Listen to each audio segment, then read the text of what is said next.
Good morning students, myself Dr. Suresh Kumar Goyal, Associate Professor, Department of ABST।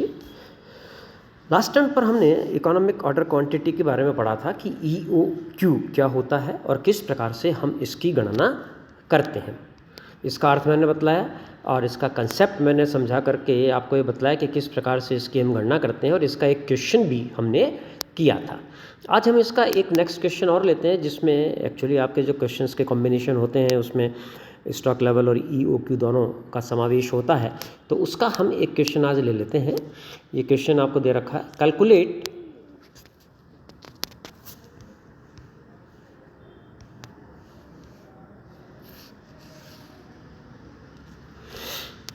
Calculate the following from the information given below. नीचे दी गई सूचनाओं से आपको गणना करनी है reorder quantity, reorder level, maximum stock level, minimum stock level and average stock level.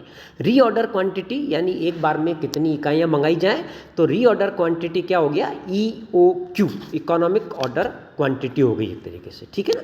तो EOQ ज्ञात करनी है, reorder level, minimum stock level, maximum stock level और साथ ही आपको कैलकुलेट करना है एवरेज स्टॉक लेवल। आपको जो इन्फॉर्मेशन दी गई है वो इस प्रकार से है।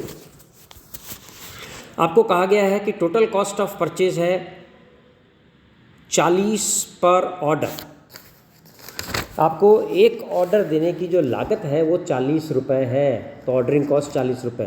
Purchases during the year 10,000 unit यानी consumption during the year 10,000 unit. Purchase price 100 रुपये पर यूनिट यानी एक यूनिट की लागत है 100 रुपये। Storage cost 5% of average unit यानी UI 100 रुपये का 5% यानी 5 रुपये। रीऑर्डर पीरियड यानी कितना समय लगता है ऑर्डर करने के बाद इकाइयाँ आने में, एवरेज 20 दिन, मैक्सिमम 30 दिन और मिनिमम 12 दिन। और जो कंजम्पशन है वो एवरेज है 30 unit per day, maximum 40 unit per day और मिनिमम 20 यूनिट पर डे। तो देखिए सबसे पहले हम EOQ ज्ञात कर लेते हैं, क्योंकि आगे जो लेवल हम कैलकुलेट करेंगे उसमें EOQ की आवश्यकता होगी, रीऑर्डर क्वांटिटी की आवश्यकता होगी। इसलिए पहले इकोनॉमिक ऑर्डर क्वांटिटी ज्ञात करना ज़रूरी है। इकोनॉमिक ऑर्डर क्वांटिटी का आपका फॉर्मूला है 2CO/UI का अंडर रूट। तो C कंजम्पशन एनुअल है 10,000 यूनिट्स, पर ऑर्डर कॉस्ट है 40 रुपये, तो 2 × 10,000 × 40 divided by per unit cost 100 रुपये और भंडारण लागत 5%, 100 रुपये का 5% यानी 5 रुपये।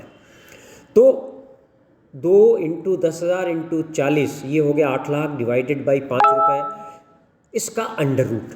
तो 8 लाख डिवाइडेड बाई 5 ये हो गया आपके 1,60,000। 1,60,000 का हमने अंडर रूट निकाला तो ये आया 400, यानी एक बार में आपको 400 इकाइयों का आदेश देना है या एक बार में आपको 400 यूनिट्स यहाँ पर मंगानी है। ये आपका हुआ EOQ। अब इसमें आगे बढ़ेंगे रीऑर्डर लेवल। रीऑर्डर लेवल का फॉर्मूला है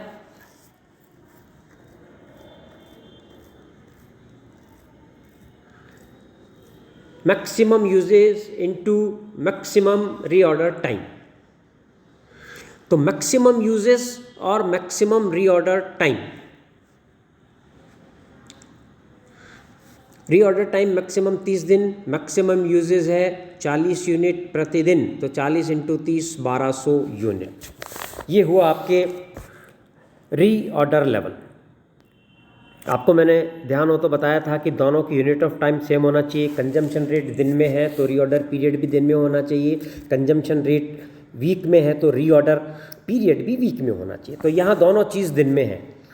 मैक्सिमम रीऑर्डर पीरियड है 30 दिन और मैक्सिमम कंजम्पशन है 40 यूनिट प्रतिदिन, तो 40 × 30 1200 यूनिट। इसके बाद मिनिमम स्टॉक लेवल हम निकालते हैं। मिनिमम स्टॉक लेवल का फॉर्मूला होता है reorder level minus normal usage into normal reorder period.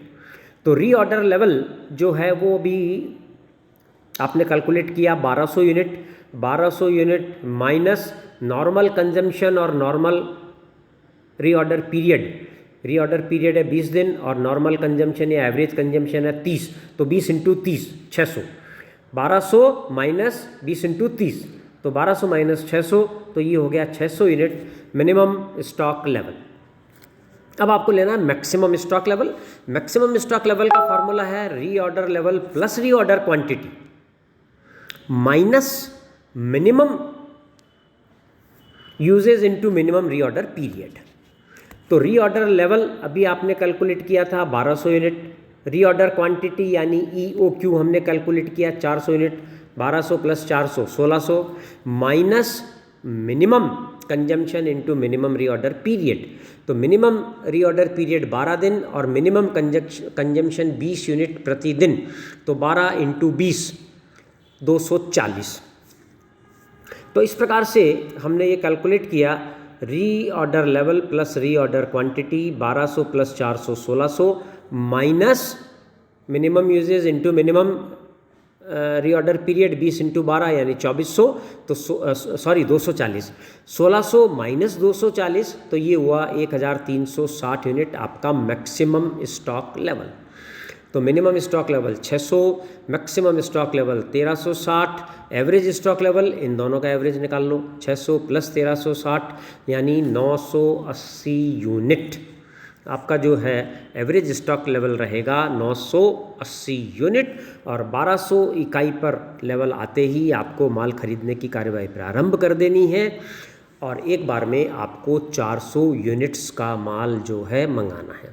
अब अगर यहाँ हम नंबर ऑफ़ ऑर्डर ज्ञात करना चाहें तो साल भर में नंबर ऑफ़ ऑर्डर कितने होंगे? 10,000 यूनिट मंगाने के लिए आप 400 यूनिट एक बार में मंगाएंगे तो 10,000 डिवाइडेड बाई 400, तो ये हो गया आपके कुल मिलाकर के 25 ऑर्डर। कुल मिलाकर आप 25 ऑर्डर जो हैं वो देंगे।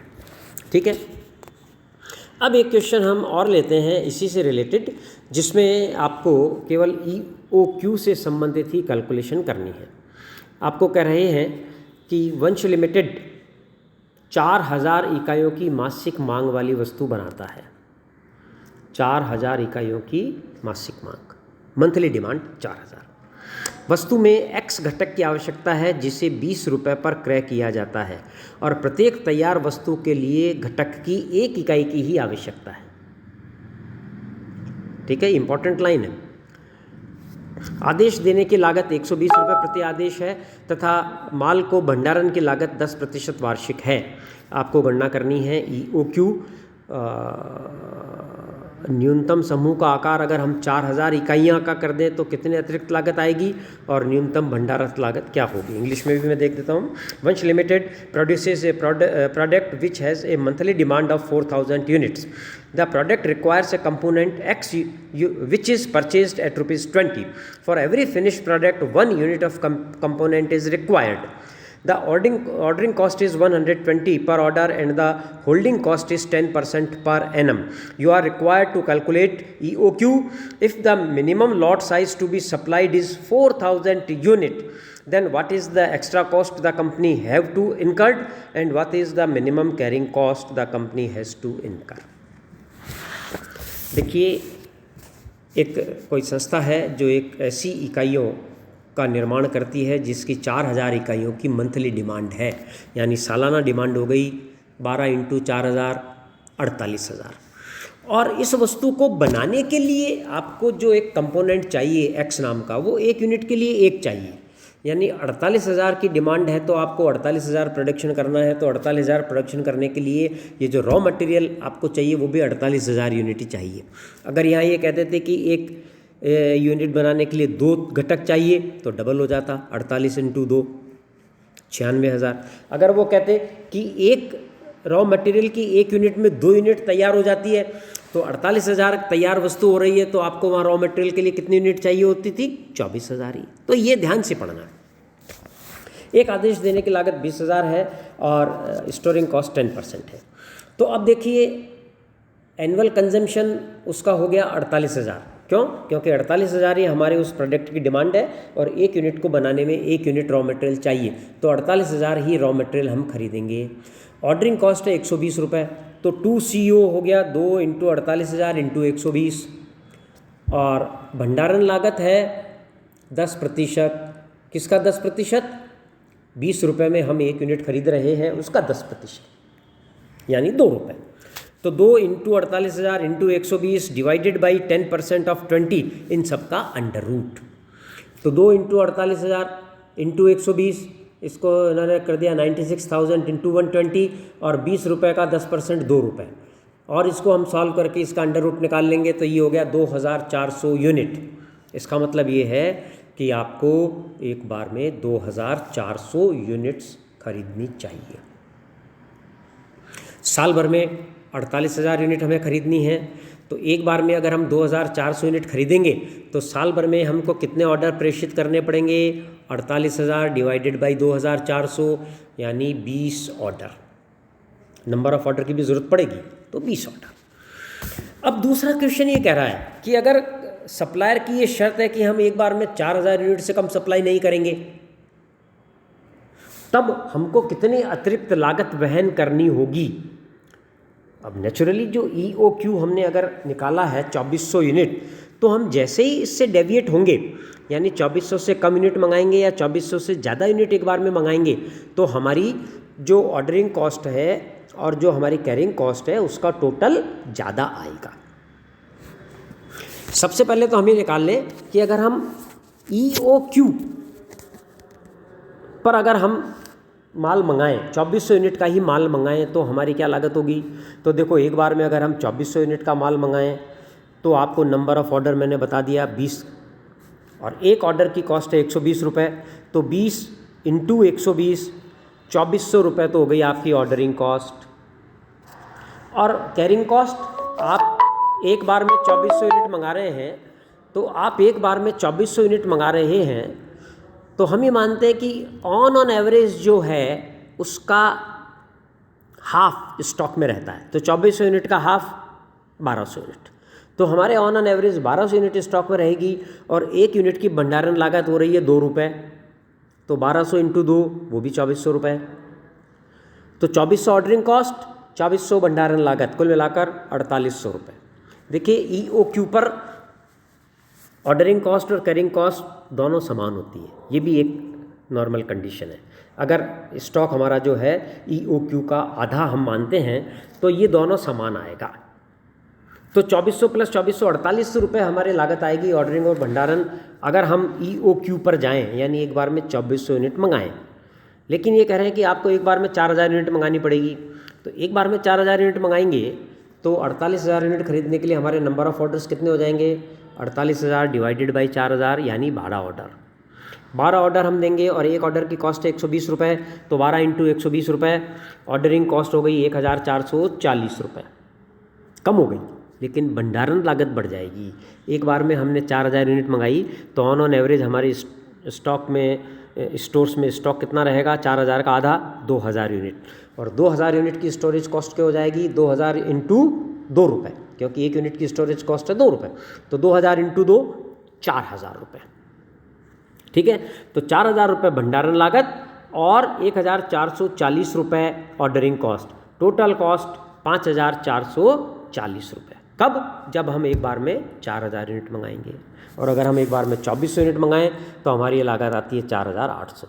तो एक्स्ट्रा कॉस्ट कितनी देनी पड़ रही है? 5440 माइनस 4800 यानी 640 रुपये। कितनी देनी पड़ रही है? 640 रुपये। ठीक है, तो इस प्रकार से एक्स्ट्रा कॉस्ट हमें देनी पड़ेगी 640 रुपये। अच्छा, मिनिमम कैरिंग कॉस्ट क्या होगी? मिनिमम कैरिंग कॉस्ट आपके 2400 रुपये होगी। एक बार में अगर आप 2400 यूनिट का ऑर्डर दे रहे हैं तो आपके भंडारण में 1200 यूनिट रहेगी, और 1200 यूनिट को 2 से हम मल्टीप्लाई करेंगे तो 2 रुपये पर यूनिट के हिसाब से 2400 यूनिट आपकी भंडारण लागत रहेगी। ठीक है, तो ये इस तरीके से इस क्वेश्चन को हम करते हैं। तो ये आप देख लें किस प्रकार से हमने EOQ किया, डिसीजन लिया। अब नेक्स्ट इस क्वेश्चन में हम आगे लेंगे। तब तक के लिए thank you very much, good bye.